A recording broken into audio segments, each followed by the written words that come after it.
Can we get health from little black boxes? The inspiration for this talk tonight came from two newspaper articles which appeared recently in the Sydney Morning Herald and the Daily Telegraph. One was headed, "A Box of Tricks," and the other, "Nothing Out of the Box." The magistrate described the object as a box of nonsense. The defendant was fined £30 for alleged fraud. Such newspaper reports would ordinarily pass as just another confidence trick, except for the fact that the defendant happened to be a health lecturer and a naturopathic practitioner. No doubt many good people have been confused and disillusioned by reports from time to time of charges being made against health lecturers and natural health practitioners. They must often have wondered, what is behind these reports? Are these charges justified? Is there any truth in the claims for these various gadgets and remedies? Before going too far, I think it should be pointed out that the gadget referred to in the newspapers is a radiesthesia machine. Just which type, I am unable to say at present. However, the specific type is not important. No matter what type or construction, most of these little black boxes work on the same basic principle. It is claimed for them that they make use of human radiations for the detection and cure of disease. What is the basis for these claims, and what is the truth of the whole matter? The belief in the existence of human radiations goes back for hundreds of years. Hundreds of years ago, we find people using bent twigs of trees or a pendulum bob suspended from a thread to detect radiations. In those days, it was called dowsing and was used mainly to discover underground streams of water or veins of hidden gold. With the advance of science, we have had the action of these simple devices explained to us. With the discovery that all living matter has an electrical action and that it emits radiations, it was only natural to ask whether human beings also emitted radiations. We receive solar radiations from the sun. We get lunar radiations from the moon, terrestrial radiations from the earth, cosmic radiations from the cosmos or outer space. All vegetable matter has radiations, and animals have radiations too. Human beings generate electricity, and in doing so, radiate some of this power. It is true that the radiations from vegetable life and animals is not as strong as those coming from the sun, the star, and the earth. But relatively, in comparison with the size of the object, it is quite powerful. It follows naturally that some people would seek to use these radiations for the restoration of health. As life depends wholly on the radiations we receive, and as the human body is both a receiver and a generator of radiations, it seems logical to assume that it is desirable to maintain these radiations at their maximum efficiency. One of the first to conduct research into radiations and living matter was Baron von Reichenbach. Then came Georges Lakhovsky. He discovered that life is dependent on radiations and that radiations are an integral part of life. The sun, air, water, earth, the food we eat, and even the thoughts we think are dependent on radiations for their very existence. Being an orthodox scientist, Lakhovsky reasoned something like this. A patient is sick. The cause of the sickness is a lack of certain radiations. If I feed that patient on these radiations, the patient will get better. Medical science had been doing just that for some years, but without any real lasting effects. Some of the machines feed long waves into the human body. Others use very short waves.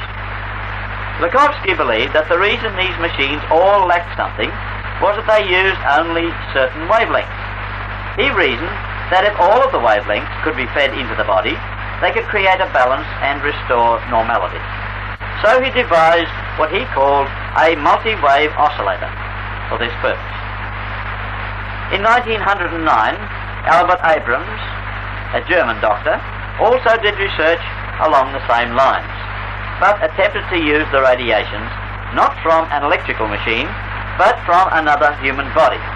He called his machine for doing this an oscilloclast.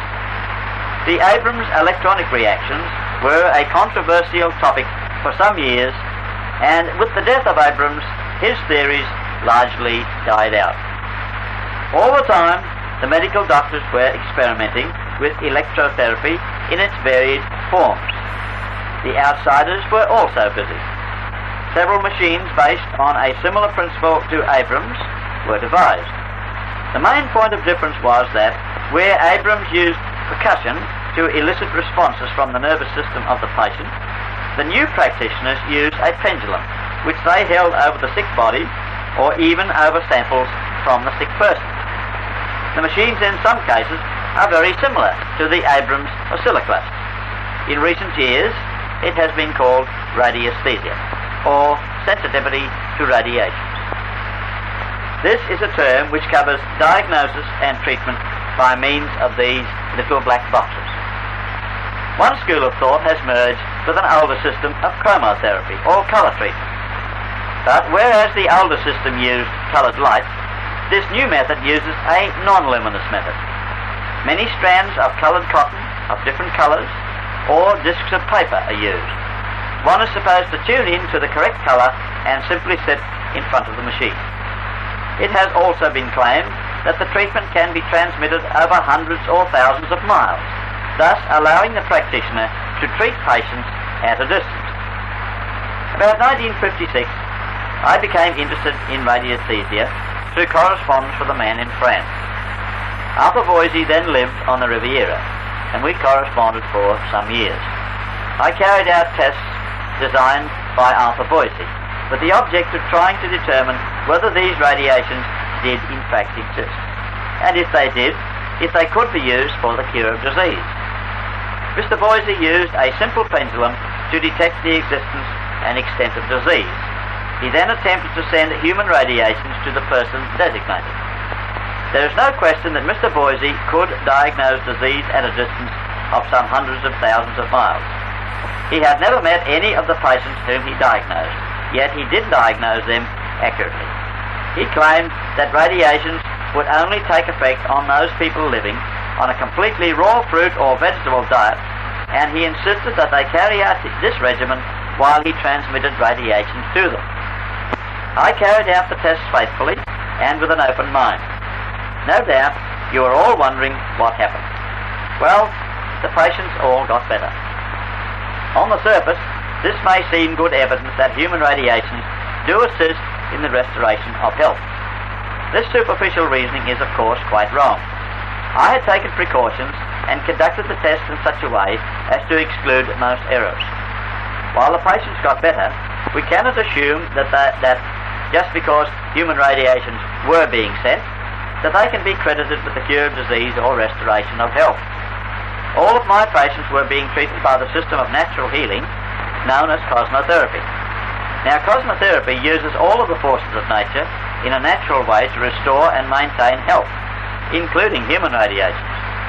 Using this system, my patients all recovered, if they carried out the method faithfully.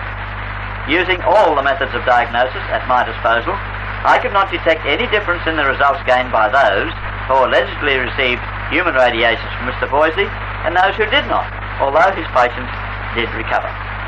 When I reported the results to Mr. Voisey, he naturally attributed the credit for their recovery to his radiations, and wrote to me that he was highly delighted with the results. He even told me that he followed the progress of the patients with the pendulum. At the risk of hurting Mr. Voisey's feelings, I was bound to tell him that my own patients who had not received radiations had got the same results as his patients. He eventually conceded the point and then countered that I had probably also sent radiations to my patients, and this would account for the parallel results.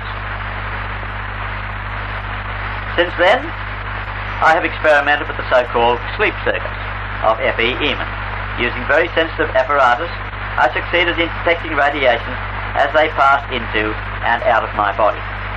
There is no doubt that the vital radiations are present in every living body and that they are a basic requirement for healthy living, whether we are conscious of them or not.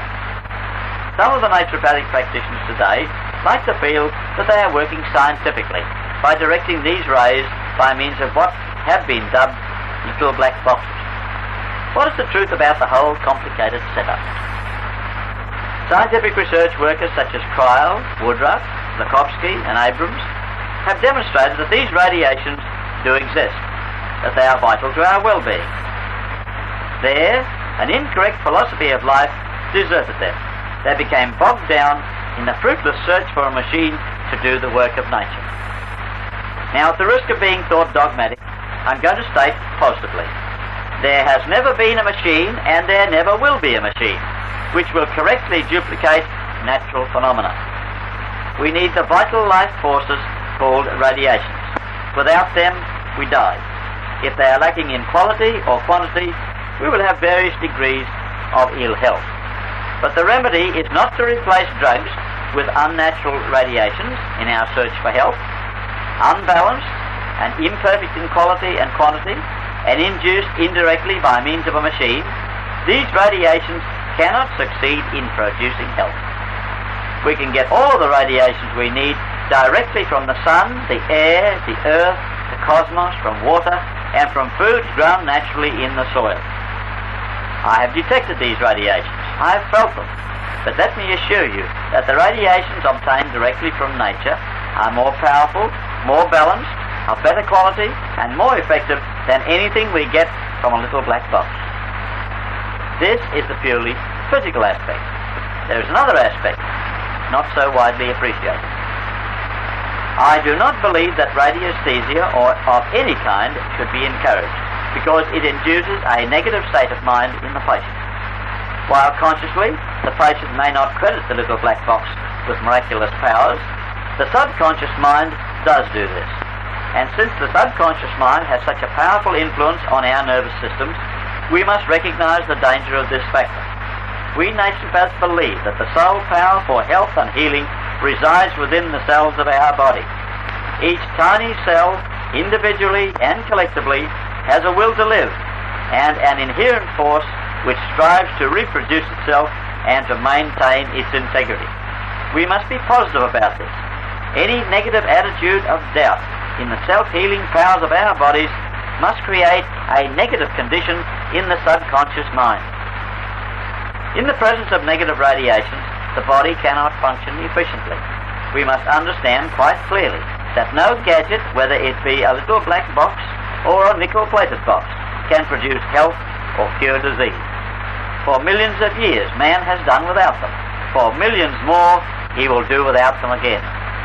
It is precisely this preoccupation with the contents of boxes and bottles, with sharp knives, scissors and syringes, and other gadgets that has diverted the minds of humanity from the simple truths of life. If you have a toxemic condition of your bloodstream, and as a result have what the medical profession call a disease, you can sit in front of these little black boxes or nickel-plated boxes. You can take drugs from bottles or syringes, but you will never attain high-level health. It is true that you may alter the course of your disease, change the symptoms a little, but you will never change the basic condition of your bloodstream. Only the life force within the tiny cells of your body can do that, and they can only do it when the conditions are favourable.